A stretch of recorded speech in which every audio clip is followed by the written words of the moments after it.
what you want, when you want it, where you want it. This is The Mesh. Mesh ads are a great way to reach a targeted audience at a low cost. Visit www.themesh.tv/advertise or send an email to info@themesh.tv for more information. Very low cost, reach a great audience, and grow your business through Mesh ads.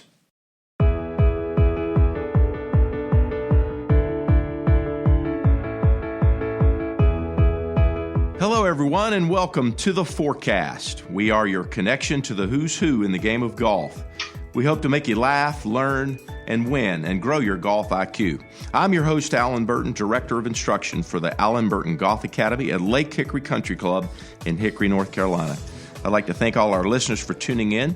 Find us on themesh.tv, all your favorite podcast platforms such as Apple, iTunes, Spotify, Stitcher Radio, iHeartRadio, and Google Play. And be sure to check out all the other shows on themesh.tv, all produced right here in Western North Carolina. I'm very honored and really excited to have a guest today. Today's episode with Brian Jacobs. Brian is way up north in Rochester, New York this morning, joining us. And Brian has been a golf professional for over 20 years. He's been teaching the game of golf to all skill levels. He's been on the Golf Channel numerous times. He's voted best teacher in the state, best new instructor, certainly a lot of accolades to speak of. And Brian, you know, you're joining us today for a couple of reasons. We were brought together by a mutual friend of ours, Mr. Bryant Shuford. He mentioned you as a great podcast guest. I'm excited to have you on, man. Good morning. Thanks, Alan. Thanks for having me. No, I'm excited to be there, and I like the intro, the who's who in the game of golf. It's a privilege to be considered part of that group. Well, that's exactly what we try to do. We try to reach out to the movers and the shakers in our industry who love and teach and share the game. And, you know, certainly your passion for the game is unparalleled. So I'm glad you're here, and thanks for being part of the show. So you guys, you say you're getting a little snow up there this morning. We are. We're getting a little snow. We've had a little warm snap, and everyone's talking about spring, but we know better. Yeah. we won't be outdoors until at least mid-April or early May. So we've still got a couple of months left, or at least a few weeks left in the indoor season, and then we can transition back to outdoor. Yeah, I know. You and I were talking just before we started the show, and you know, certainly that's kind of the trend. And certainly when you're up north, you have to make opportunities when it is cold and snowy. And you know, I've done a lot of that myself. Tell me what you do in the off season to stay effective and keep touching those golfers up there. Sure. So all the programs that I run are all one-on-one, what we call high-level coaching. So we do practice along with coaching sessions. So our students are very programmed into being with us years instead of days. The one-off lessons we hardly ever do. We generally start our students with the new student assessment, and then we can build their programming from there. So when we get to around the middle of October, we start to transition back indoors. So I've been very fortunate. I forged a relationship with Club Champion, which just opened in our area. So it's very much a symbiotic relationship where my students are able to get professional fittings and purchase equipment there because I don't own a concession, along with being able to be utilized TrackMan. That's on the east side of the city, and then I have access to a golf sound simulator on the west side. So if we ever do want to have play or have a foursome, then we utilize that, and that's at a physical therapy business, and so we can prescribe for injured athletes or athletes that want to do better or prevent injury. We can also lead them to that business. And so I have a lot of really great relationships up here in the area, so we can offer quite a bit to the student. And they're willing to travel, up to an hour sometimes to see me at either facility, which is pretty cool. Well, that's certainly a very similar approach to how I look at it. I think golfers, a lot of times they come to you and they ask you, hey, how much is a lesson? And I usually give them the same report. I say, well, a lesson is $1,000, But if you minimum, yeah, exactly. But if you want to book a series of 6 1-hour coaching sessions, I can do that for about $625. And they go, well, how in the world are you cheaper for, a coaching package than you are for a lesson? And I respond by saying, well, if you want a lesson, you must be expecting a miracle. So you should have to pay pay for one. Right. Exactly. No, exactly. I feel the same way. I have a good friend that taught in China for a long time, and his hourly rate for a single was $700. Yeah. But then when he went into his coaching, series or his performance packages, it was $200 an hour. And he said he got a lot of questions as to why that was. And he said, well, number one, he said, you're going to be, trying to extrapolate everything I know in an hour. And so it's going to go way over it. Number one, he goes, we can't cover everything I know in an hour. And he said, and you'll never be back. He said, which is sad. We don't get a chance to develop a relationship. He said, so you have to pay for that time and that experience. And so I've thought a few times before about raising my hourly up to, that 5, 6, 7, 800, 1,000, 2,000, just to see, how the market would react to it. And it's just very, very interesting. I had a call last week, even someone said, well, I just want to come in for lessons. This is what's going on. And I said, well, if you already know what's going on, why can't you reverse it? And just dead silence on the telephone, and he's like, well, I watch the internet a lot. I go, you're not answering my question. If you know what's happening and you've assessed yourself or diagnosed yourself properly, why can't you fix yourself? Why can't you fix your critical error? I said, you're on the internet and you're looking around and you're scouring it for something that you think applies to you. I said, either you think you misdiagnosed yourself or you're looking for the magic bullet. Either way, it's bad. So I said, why don't we start with the new student assessment? We'll assess what you're doing. And through my experience, I can guide you into the programming that I think will fit you best. And I said, look, I'm a parent of 2 girls. I said, I understand it's expensive. I said, but when you really look at the end result, I mean, how much is too much really when you look at it? For your enjoyment of the game, for you to know for a fact this is what's happening. And so he's actually coming in this Saturday. I was surprised because he said, well, I watched your video, I think you're great. And I go, well, you don't know me. You've seen my highlight reel. Which is a challenge we have too. Everybody sees an instructor's highlight reel and they think that's their real life and they know them and everything else. And I said, when you come in, I'm going to be choosing you more than you're choosing me. I want to see if you fit the culture that I have and if you're open to instruction and if you're willing to put in the work, then it's going to be worth the money that you spend. But if you're not willing to put in the work and if you're not willing to be to matriculate into the culture that I've built, then we would just part ways at that point. Yeah. I think it's important for the student to understand the level of investment that we're kind of looking for as coaches because, we're not just doing it for the money. It is our career. It is our livelihood. But at the end of the day, we want to help golfers and we've gone about it in our best possible way. I think you and I are similar in that we've got enough experience that we can help someone and that comes with a price, but at the same time, that's it. It's an investment of time, isn't it?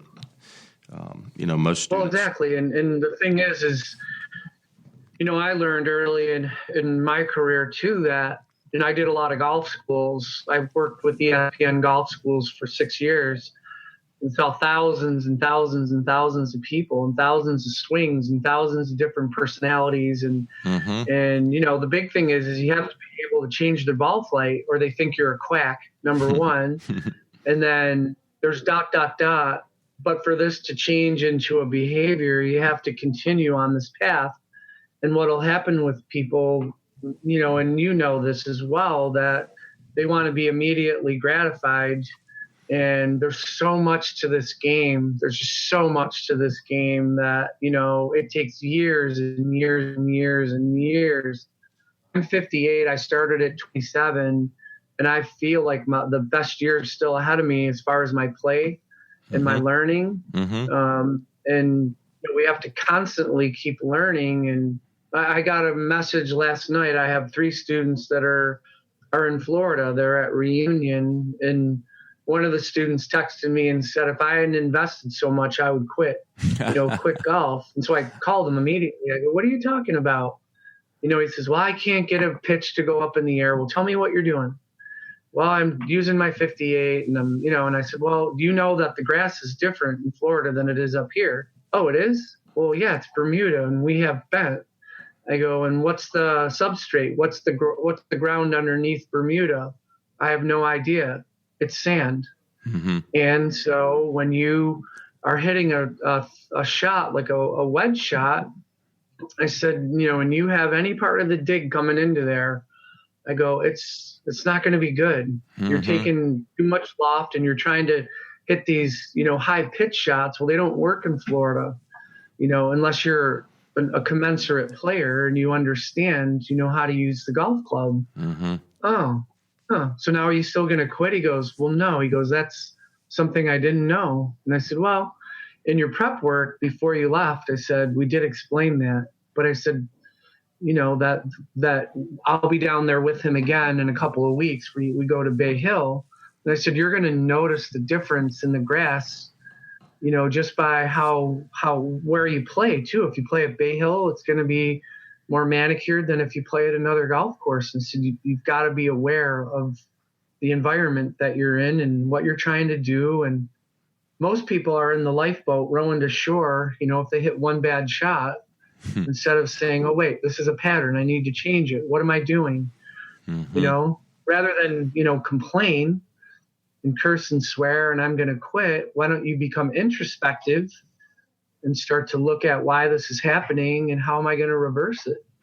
Exactly. I tell golfers there's an after-shot process, post-shot routine, and I use the letter A to refer to a lot of words that I want them to use in a step-by-step process. And a lot of times that first step, they choose anger and aggravation instead of awareness. And I go, that's the wrong A words. Anger and aggravation never fixed a golf shot moving forward. So exactly, that's something that I start with. And then from the awareness, for a lot of golfers, they're just not aware of enough things. As you mentioned, your student not being aware that the ground and the turf conditions are going to change the way the club interacts with the golf ball slightly. So you have to adapt. And adapt, that would be another A word to kind of understand the variability that they're dealing with in the game of golf. Are you aware of how to adapt? Or was it something that you didn't adapt to, And it goes from there. But I think that's the common thing. Golfers just need to be educated and made more aware of things. And you and I have been doing this for a long time. So we stumble upon things and we realize that most golfers just don't have a plan for any improvement. That's kind of our job. We come in and formulate a plan. I know you do that well. Right. And, with your experience, tell me what your first assessment is. Is it mostly physical? Are you looking at range of motion? Or are you looking at the golfer's ability to hit a golf shot? What do you start with? We do look at physical. We look at the circles that they make, whether they have internal, external, rotation capabilities, whether, to coin Larry Rinker, whether they're upper core or whether they're lower, to how their body moves relative to how we see, how we visualize how they're moving. We also look at how they visualize themselves or how they see. So if you were to put up a video of someone, I would say to them, well, what do you see? And they'll tell you 50 things, and I'll say, well, here's what I see. Right. I see the club face wide open at impact, and it's a chain reaction, but let's get down to the bottom of the food chain here and just say there's kind of 4 things we need to control here. Number 1, we need to control the start point of the shot. Right? So if it doesn't start well, it's not going to end well. The second thing we need to control is the strike. Where is it hitting on the face? There's intention to always hit the center of the face, but if this circle is too steep, too much like a Ferris wheel, the chances of you hitting the center of the face aren't real good. Likewise, if it's too flat, it's not going to hit the center either. It's going to hit different points, and then also we want to control the turf contact. and then the curve. So we'll give them assignments on different curves. Well, can you hit it high? Can you hit it high and right? Mm-hmm. Can you chunk it? Oh, I can chunk it. Okay, well, where did the divot happen? Did it happen early or did it happen late? Well, I don't know. Well, we need to, like you said, we need to be aware, like, right. Where is that all happening, and what's the cause and effect of it all? And you can just literally, they just stand there with their jaw dropped to the ground. Mm-hmm. Like, well, I never thought of that. Right, but you're scouring the internet looking for the fix, but you don't even know what you're trying to fix. Sure. You don't know the cause, and you don't want to go down the hole, if you're, and so I think I might have shared this with you. I'm doing a little video series now called Why I'm Better Than YouTube. It's not that I'm against YouTube or online or anything else. Sure. But it's people are so dependent at this time, just looking at, well, that'll fix me. Well, that'll fix me. Well, this will fix me. Well, that'll, and you're like, wow. They come in with these ideas. And one of the first questions I ask is, well, tell me what golf books you've read. Mm-hmm. Well, none. Okay, you haven't read any. Okay, well, that's okay. Mm-hmm. I read Harvey Penick's Little Red Book. Okay, well, that's good to start. Yeah. Or tell me what internet sites you look at. Oh, I go to Revolution. I go to Golf Pass. I go to, this one and that one, and Rick Shields and, John Smith and XYZ Academy. And you're like, oh my goodness. I said, well, all those guys teach different. Sure. Every one of them assesses different. And I said, find one maybe that you can trust. And then I would recommend books for them. Well, here's a book I recommend, and here's a book I recommend. Sure. John Jacobs' book. No, I certainly agree. I think I use this analogy a lot. I think it's a lot like medication, and it's just laying out on the counter for the consumer to kind of experiment with it. And some of that medication is in the form of what I call a vitamin. It won't hurt you if you take it. It's going to be helpful for most people, and what you don't use, you'll get rid of, out naturally.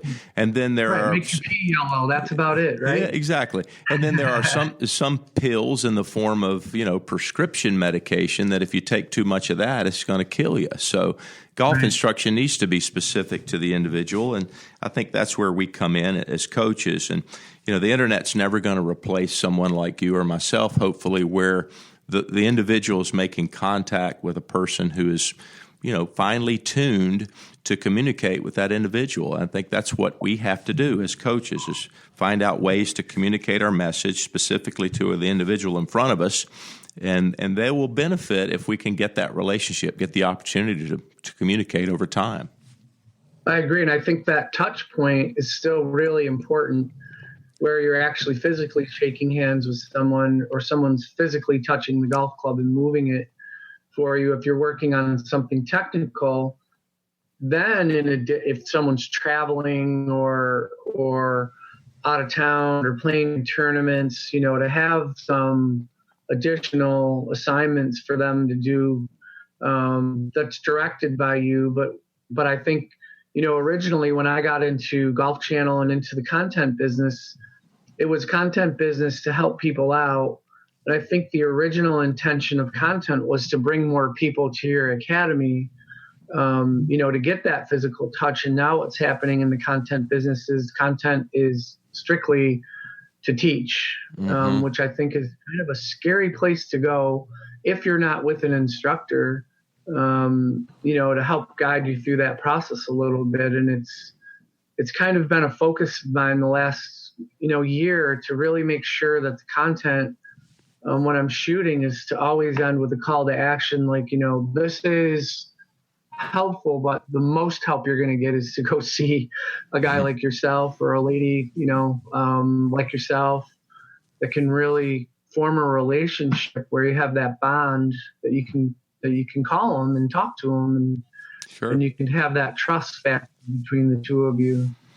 I mean, how often is it that we're coaching an individual and then we move from that individual to another individual, and we might be giving a 180-degree opposite message because that's what the student needs, and it's not so generic. It's like, well, someone is way underplaying and hitting the ground way behind the ball and topping it and hitting it thin. Then the next person comes over it like like they're digging for potatoes in China. You're not giving the same lesson to those two golfers. No, hopefully not. But I've seen that happen before with younger teacher. And I had that question asked a number of years ago because I done quite a bit of training with Hank Haney. And, they said, you're a method teacher. And I said, well, I guess if changing your ball flight is a method, then yes. You know what I said? But, again, you're going to present me with something, and then I might have 7 people that slice it in a row, and you might see that as a method because the message is pretty clear and pretty much the same. Sure. But I said, spend a couple of days with me and see the different people that come. And so it's interesting. In my academy, we have rocking chairs there and a cooler. And so I'll put soft drinks and water and sometimes beer in there, depending on who's coming in. Yeah. And I just encourage the students to stick around and watch, and watch how different people's bodies move and start to watch the game as a student instead of as entertainment. Mm-hmm. And it's really interesting to hear them. They'll watch the tour players and they'll say, oh, they were trying to hit a cut there. Or they were trying to do this. I go, now you're thinking. Now you're really a student, and you're not just watching it because Rory's your favorite guy. You're really watching what he's trying to do with a golf ball, and their brain just explodes then. It just opens up this just wonderful, wonderful part of their brain.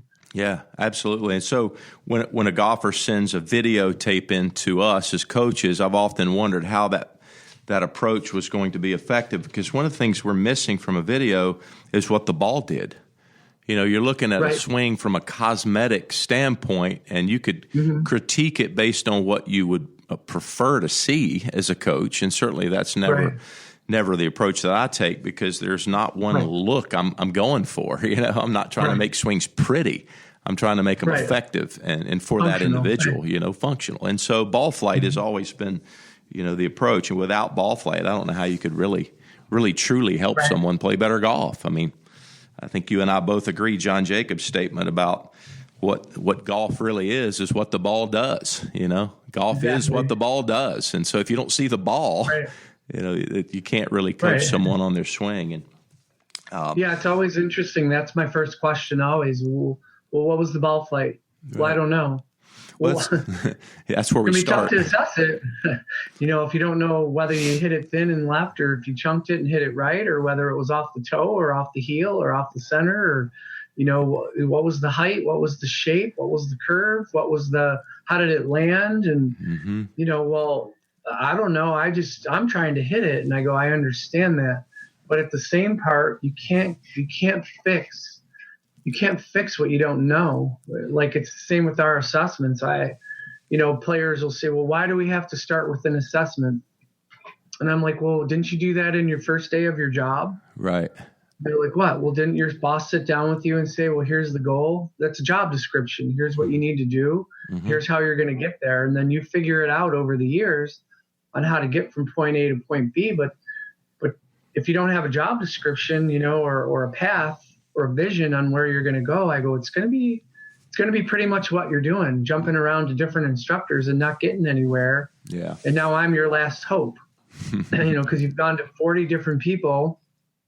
I had a guy a number of years ago, if I could share, he had notes upon notes upon notes of 30 years of notes of all the instructors that he went to. And unfortunately, he's passed away, but he had terminal cancer. And he said, I got about 8 weeks to live. And I said, well, what's your goal? He goes, I want to birdie that hole right over there on the golf course. And I said, okay, well, that's going to be our focus. And I said, he got to the point where he was a smoker and he had lung cancer and he could barely breathe. But we went through an 8-week program with him roughly. And, I saw him just about every day. And I just said, look, you need to be here every day. And he says, well, is it once a week enough? And I'm like, well, not with the window of time that we have. I said, it's not a question of changing a technical error or something else. It's how you think and how you move, and we're going to get you there. And so I used to base it on his energy level and how many balls we'd hit and whether we'd play or whether we'd talk or drive around in a cart and strategize. And so about 6 weeks into the process, he was feeling good. He had a good energy day. And I said, today's the day. We're going out there. And so I took him out to the 10th hole, and it's kind of an elevated tee shot down to a little, just a little bit of a dog leg right to an uphill, big green, and piped his drive. I said, we're going to take it, just like we planned, right down the left side, so he hit a beautiful tee shot. And the second shot, he sculled it, but he got it up near the green and he pitched it in, and he made a birdie. 2 weeks later, he passed away. And when I went to his memorial, his wife gave me a book, and I'm like, what's this? He goes, this is Jack's notes from all the lessons that he took. And at the very end of it, he wrote down, I wished I would have seen Brian Jacobs first, because I wouldn't have had all these, so I was like, wow. That's probably the greatest tribute ever in my whole career of coaching. But it taught me so much about just talking to people and hearing what their preferences are and what their goals are, and how I can mesh in with them, and why assessments are so important, in our business, rather than just walking out and saying, okay, well, today we're going to do this, instead of listening to them, because they all have a pain point, and that's our job, is to change that pain into joy. And then they'll have another pain point, and then our job is to change that pain point into joy.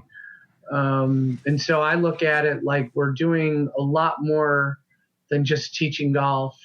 We're helping them with their life. I don't know if you've ever seen that sign before, PGA Professional, where it has like 50 different careers that we really do. And I think as an instructor, we're so much more to these students than just, hey, an hour interaction, and, we're the best part of their day.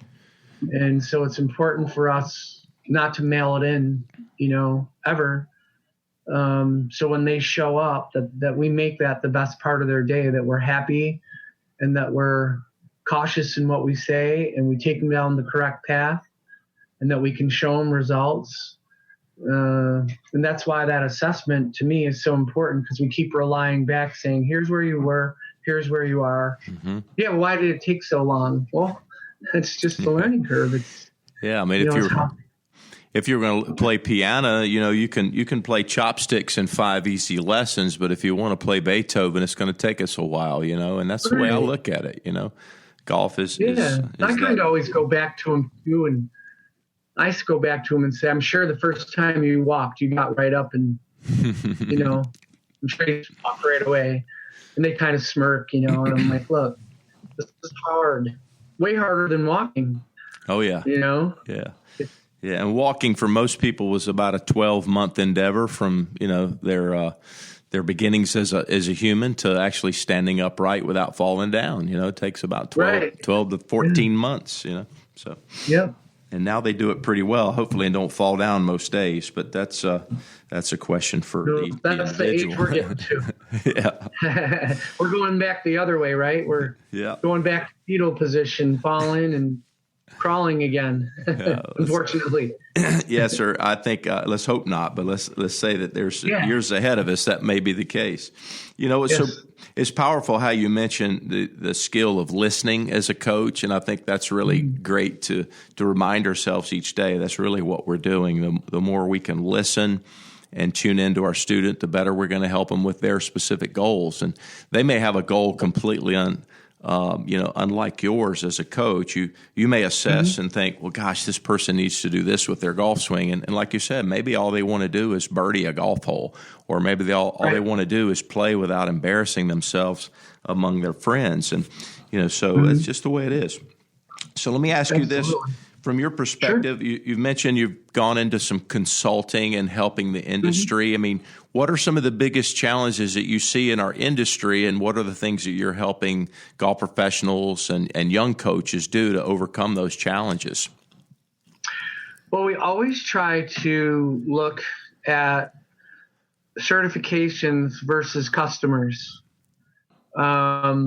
we'll see in our business where people will drink the Kool-Aid a little bit and say, well, I need this XYZ certification, I need this certification, I need this certification, and they'll spend money on technology, certifications, and all these things, but they don't have a customer base, so they don't know how to market.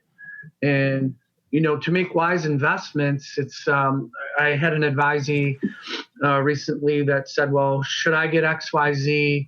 I really think if I get this, it's going to bring people in. And I said, well, you already know enough about that subject where you might want to spend your dollars is actually having a website that people can interact with, that's streamlined so that you can actually have a web presence. And I just think, and I said, well, again, you're paying me to help you. And so let's listen, not to reply, but let's listen to learn. And I understand that you're convinced that this certification is going to get you where you want to go, but you already know enough about the subject for your market where you having this certification and being the only one in your area doesn't mean anything. But having a dynamic website that costs the same amount of money is going to get you much farther.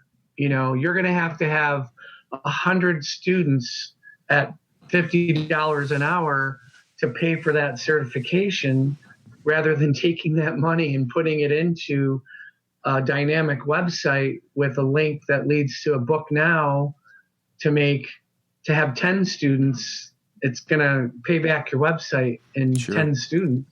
Or even a social media campaign, which could be, very, very inexpensive. We're talking free.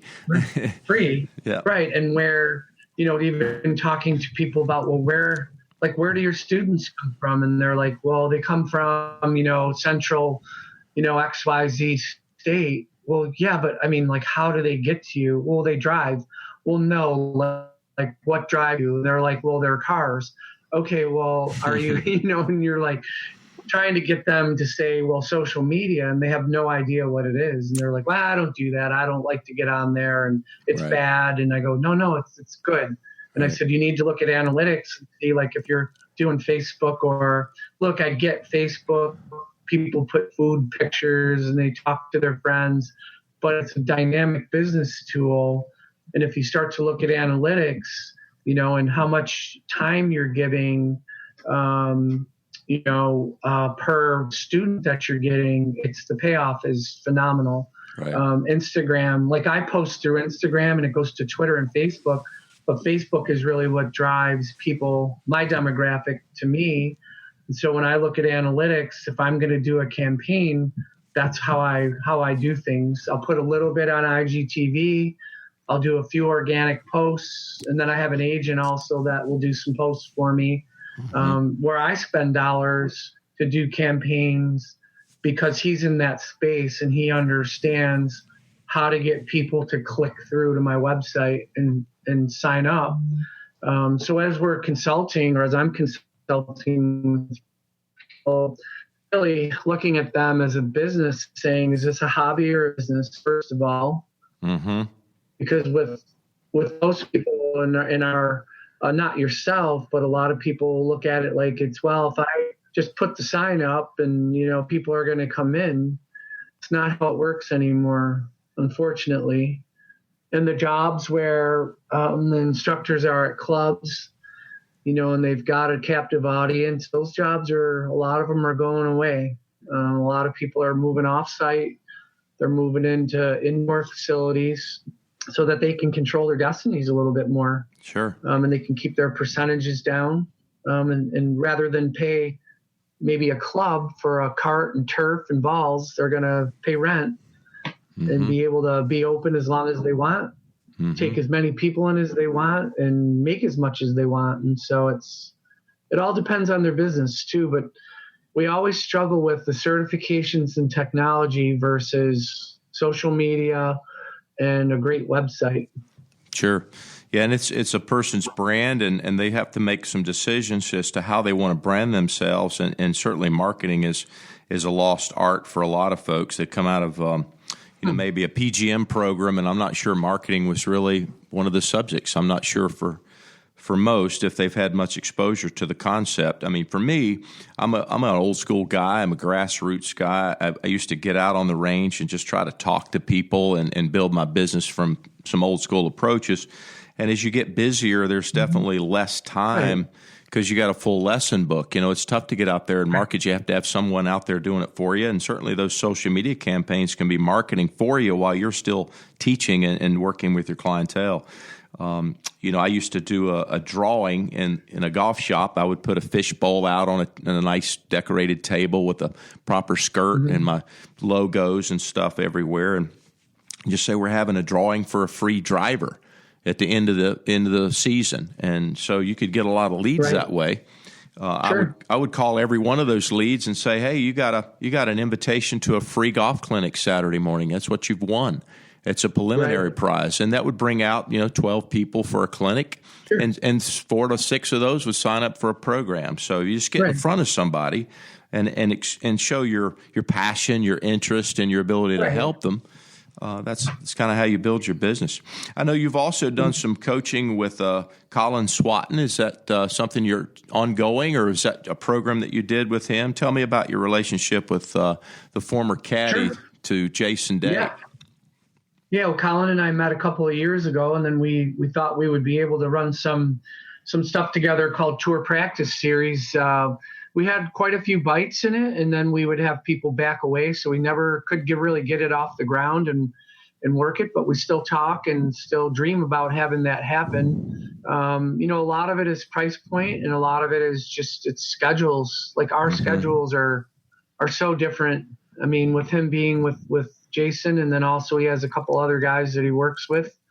He's at the phone call, so that we could have one scheduled, and if one of them calls, that's it. They go, because that's their main employer. So at the very beginning, when we first looked at it and started to market it, our pricing was way too high for the experience that we wanted to give, and so we dropped our pricing down a little bit, and we're looking at it again this year, and we'll see if maybe we can do 1 or 2. We've got a little bit of interest in Washington, D.C., and a lot of interest in Atlanta. So I'm kind of on the marketing end of it. So we'll see what happens. It's definitely an interesting concept. And I think when someone hears Colin's name, there might be this impression that, not approachable, or it's going to be, oh my gosh, I'm not good enough to go to this. It's a tour school, but we really, really accentuate the fun part of it, and that any skill level can come,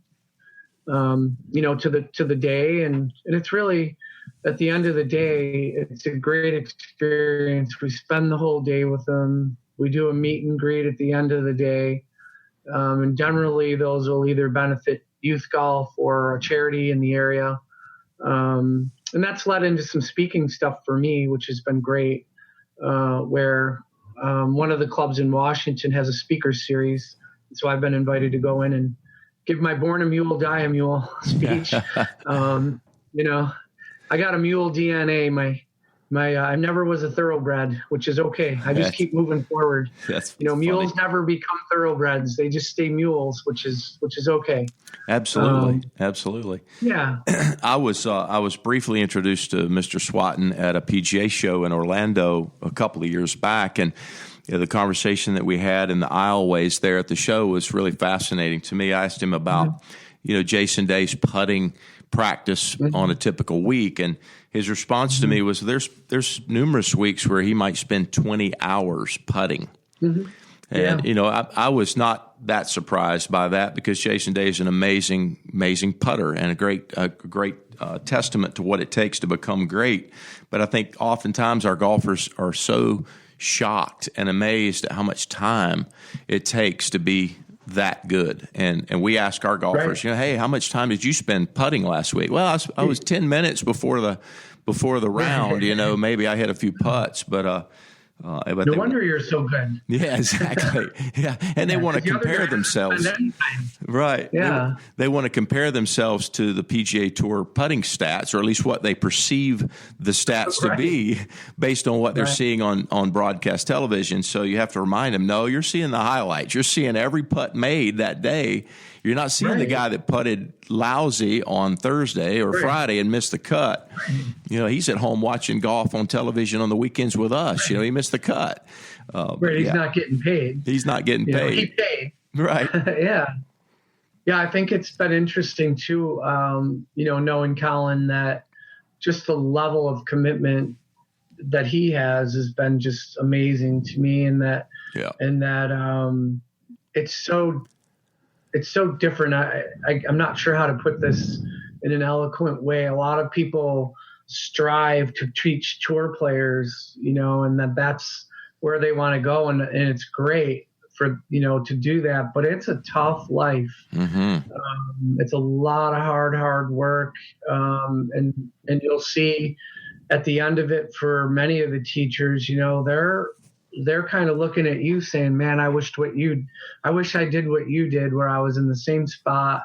I went to the club every day, or I had my own place to go. And so I think everybody's kind of, the grass is greener. Sure. And it's very tough to capitalize, financially on having a tour player, just one. Right. You see maybe like Sean Foley, where he had 4 or 5 there at a time. I don't know how he did it, how you could do it effectively. Or Butch even, to have so many people, they're amazing people. Like I look at Dave Ledbetter, or I look at Jim McLean, and I'm just like, not only am I thankful and grateful that they made teaching a justifiable career, but just the volume of tour players that they've taught, it's incredible. Like, I don't know how they could keep it organized in their head. They're definitely thoroughbred, right? Maybe, or maybe that's just how they rolled, how they moved. Sure. And we might look at our positions, and someone will look at us and say, well, how do you do that? And you're like, oh, well, it's just like a normal day. Right. For us. And I guess that's why we're living out our purpose, the right way. But Colin's phenomenal. He's just a phenomenal person, very straightforward, willing to share. I mean, I just respect him so much. Yeah. Well, there's reasons why people like Colin are very successful. And a lot of times it's that, like you said, it's that motivation to get out and be better, and their confidence, their self-confidence in what they're doing is obviously strong. It wouldn't become a David Ledbetter, a Jim McLean, or a Butch Harmon, or a Brian Jacobs if you didn't have some I appreciate that. Some confidence. I mean, mentioning that, it's really interesting at the show this year. Dave Ledbetter was doing some stuff at the Golf Zone booth.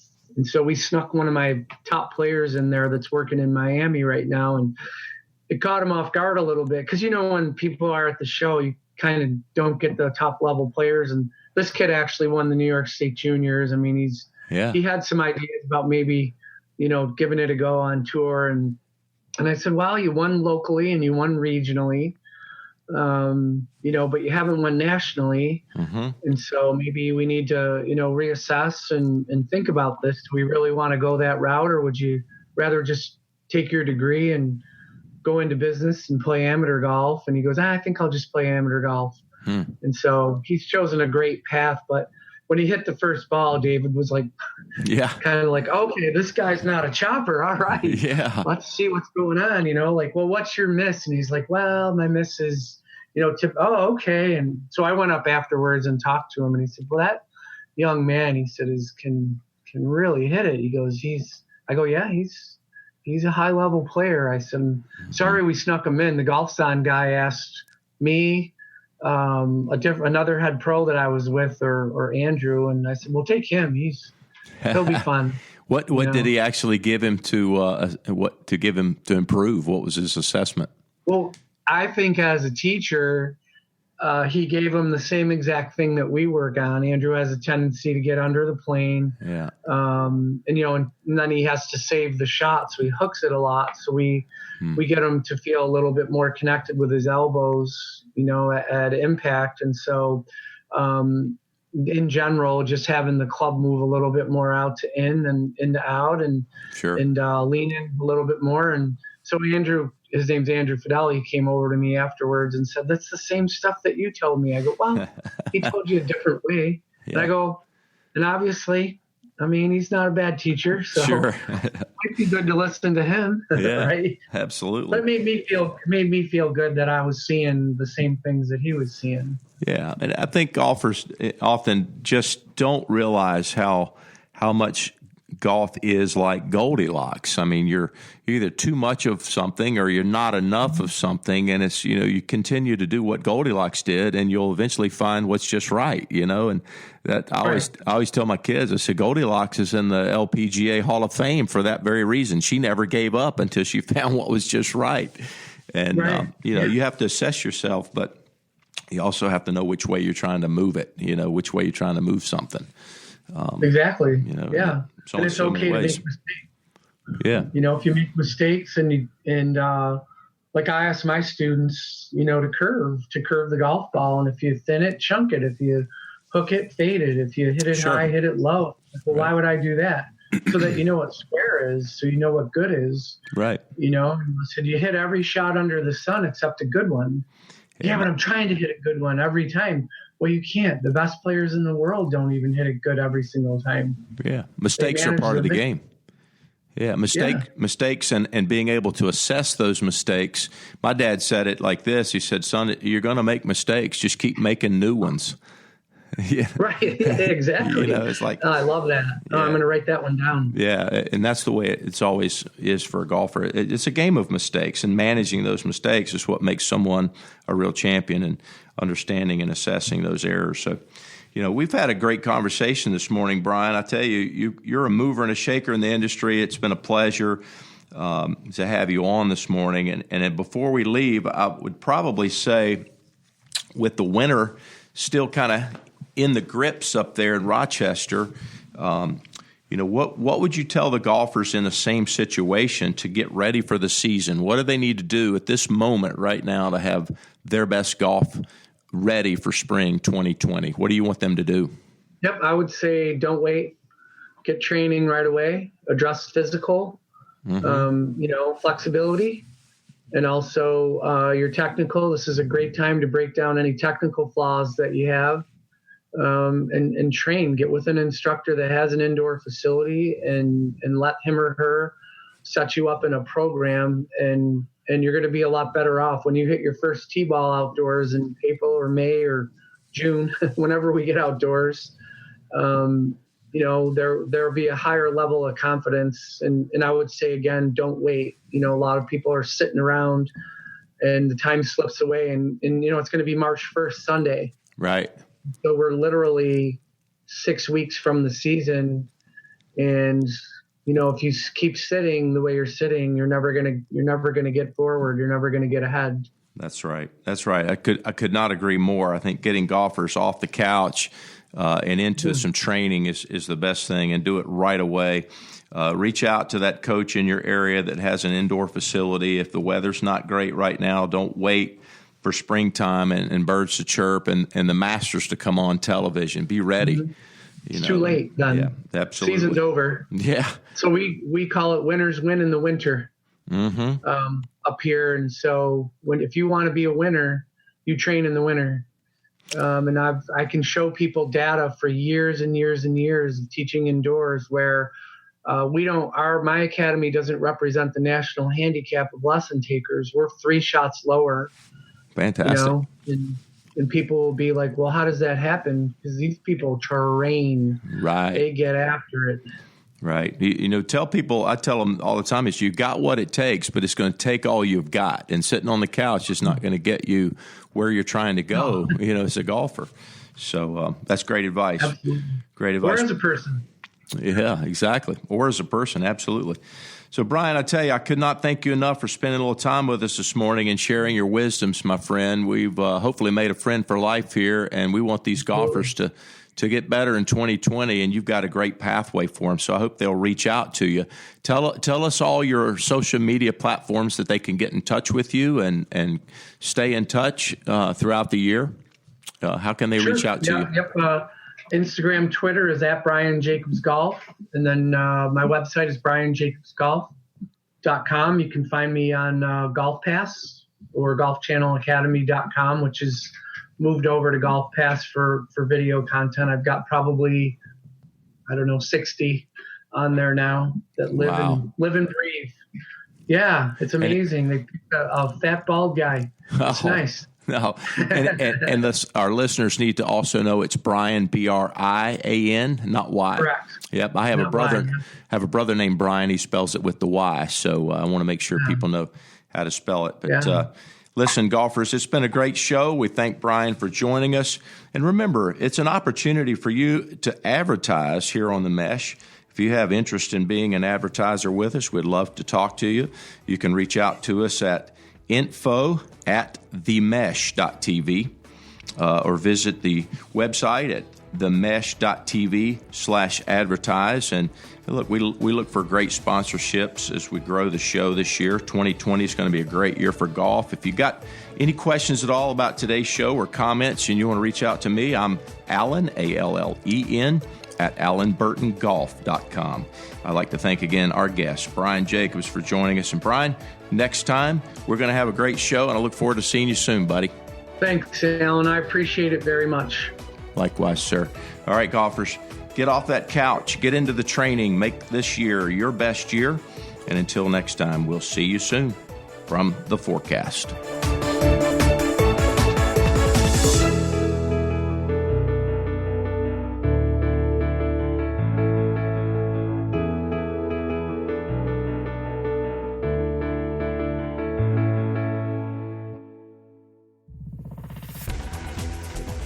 You've been listening to The Mesh, an online media network of shows and programs ranging from business to arts, sports to entertainment, music to community.